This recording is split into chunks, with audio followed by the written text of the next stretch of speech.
हमारे भक्त बहुत सारे नाच रहे थे,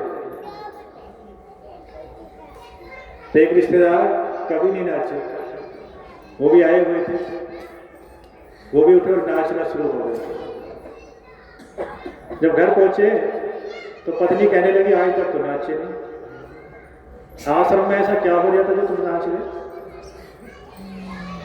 सुना है आप नाचे थे आश्रम में, आश्रम में ऐसा क्या था जो तुम नाच गए, आज तक तो कभी नाचे नहीं। तो पता उन्होंने क्या जवाब दिया, अरे मैं तो नाचा था, अगर तू भी होती ना तो भी नाचती। आश्रम में वो हुआ था, मैं तो नाच ही रहा था, अगर मेरे साथ तू होती तो भी नाचती। तो आत्मा को परमात्मा का नाम मिल जाए, अच्छा भजन मिल जाए तो आत्मा खुश हो जाती है और मगन होकर नाचने लगती है। तब समझो हमारी आत्मा पे परमात्मा का रंग चाह रहा है। एक और पहचान कर लेना, कहीं अच्छा भजन मिल जाए, अच्छा पसंद आए तो रोंगटे खड़े हो जाते हैं। जैसे सर्दी में रोज तो कहते हैं रोंगटे खड़े हो गए ठंड के कारण, वैसे गर्मी में भी खड़े हो जाते हैं, शरीर में ठंडक आ जाती है, शरीर ऐसा लगता है जैसे किसी ने बर्फ से छुआ दिया हो। तब समझो कि हमारी आत्मा को परमात्मा की शक्ति का मिलन हो गया। परमात्मा की शक्ति आई थी और हमारी आत्मा की शक्ति से टकरा गई, मिल गई, तो शरीर को एहसास हो जाएगा कि आई थी। भगवान जी की शक्ति हमारी आत्मा से मिल गई, शरीर हिलेगा, कंपन होगा, ठंडक आएगी। और कभी यदि मन से याद करें तो जब भाइयों की लाइन लग जाती है, मुंह बंद करेंगे फिर मुंह खुल जाएगा, फिर बंद करेंगे फिर खुल जाएगा। तो समझो हमारी पूजा में कहीं भगवान से मिलन चला जाएगा। ये शक्ति की पहचान है। एक दिन और बताया था कि सभी अंधेरे में आंख बंद करेंगे, विकट वाला अंधेरा हो, जैसे रात को सोना है, सब लाइट बुझा दी, बंद कर दी, आंख बंद करके देख रहे, आंख बंद करके दोनों भों के बीच में ध्यान रखना और थोड़ी थोड़ी आंख दबाना। विकट वाले अंधेरे में इतना प्रकाश दिखाई देगा कि कहां से आया प्रकाश, आंख तो बंद है, परमात्मा की शक्ति दिखाई देगी, हमारी आत्मा की शक्ति दिखाई देगी कि हम शक्ति हैं। वो दिव्य तेज सभी के अंदर है, जितनी आत्माएं हैं पूरे ब्रह्मांड में सभी के अंदर है, लेकिन उसे देख नहीं पाते। पशु पक्षियों को तो बेचारों को ज्ञान नहीं है, और जिसे ज्ञान है मनुष्य को, उसके पास समय नहीं है,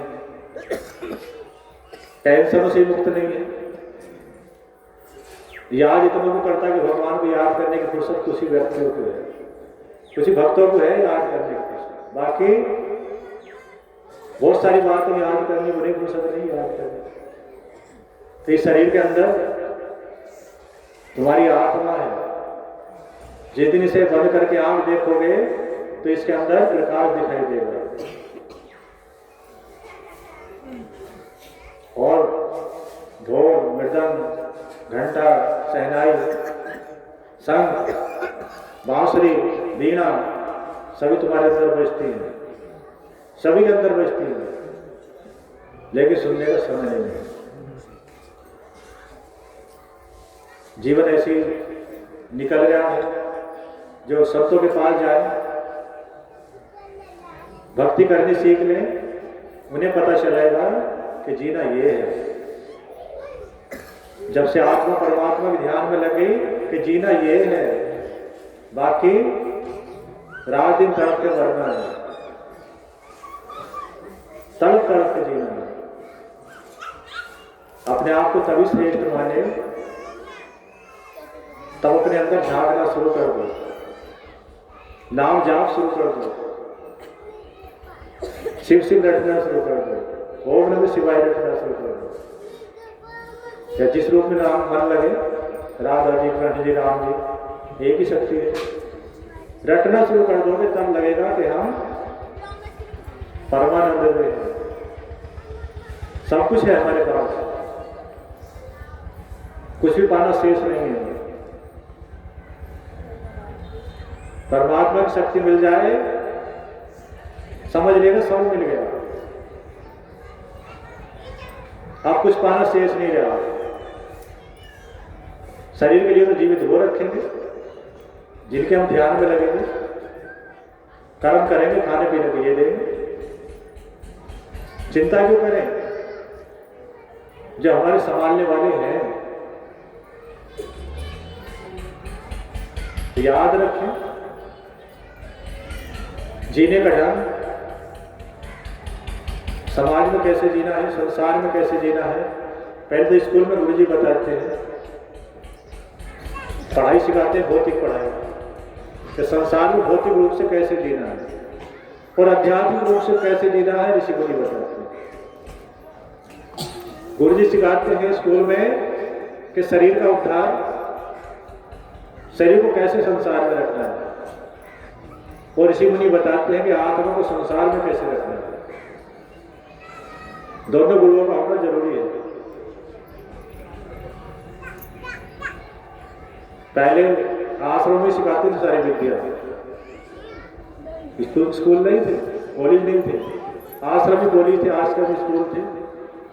लेकिन आज अलग अलग हो गए, आश्रम अलग हो गए, विद्यालय अलग हो गए। तो उनमें भौतिक पढ़ाई सिखाई जाती है, वो भी जरूरी है, और आश्रम में आध्यात्मिक पढ़ाई सिखाई जाती है, ये भी जरूरी नहीं, बहुत जरूरी है। अब शिव कथा चलेंगे। शिव शंकर भगवान की भैया, आवाज बहुत कम है।